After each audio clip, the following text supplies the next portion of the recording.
Are you thirsty? Let's say you've got two bottles of water in front of you. One is a plastic bottle, the other a reusable one. You already know that you should probably pick the reusable one. It takes less than a minute to wash it, while the plastic bottle could take 500 years to decompose. Plastic production, like for our bottle on the left, is predicted to keep skyrocketing in the next 10 years. And our planet is going to pay the price.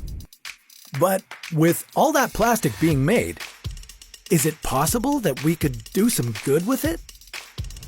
What if we were to use all that plastic and convert it into fuel? Could our cars run on fuel created from plastic? Could we live in plastic-fueled homes?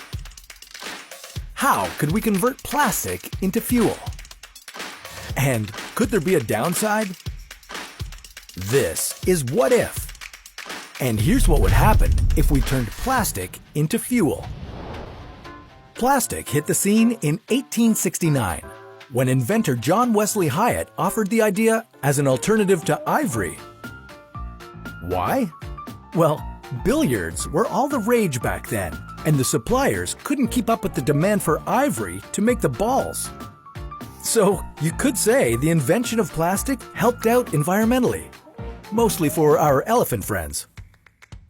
But since then, plastic manufacturing has doubled every 15 years, and it continues to do so. This puts plastic at the top of almost all man-made materials.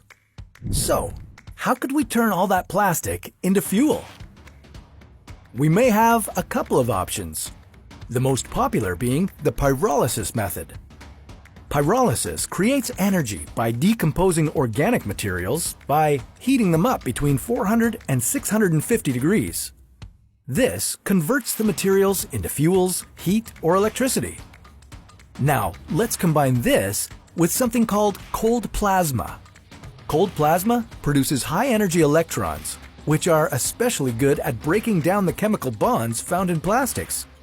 So, if you were to marry these two, you could take the plastics we treat as waste and convert them into methane, hydrogen, and ethylene.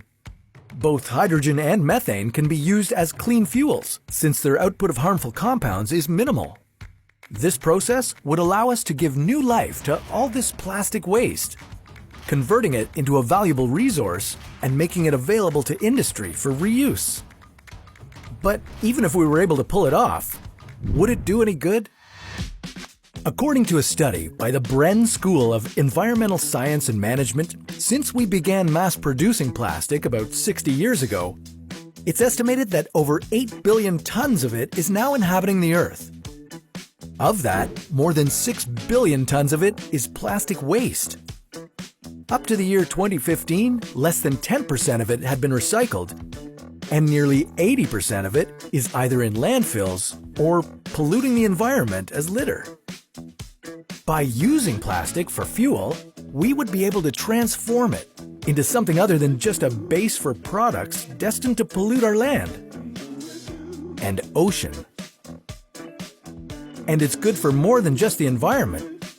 The American Chemistry Council reports that plastic-to-fuel facilities in the US could create about 39,000 jobs and $9 billion in economic benefits.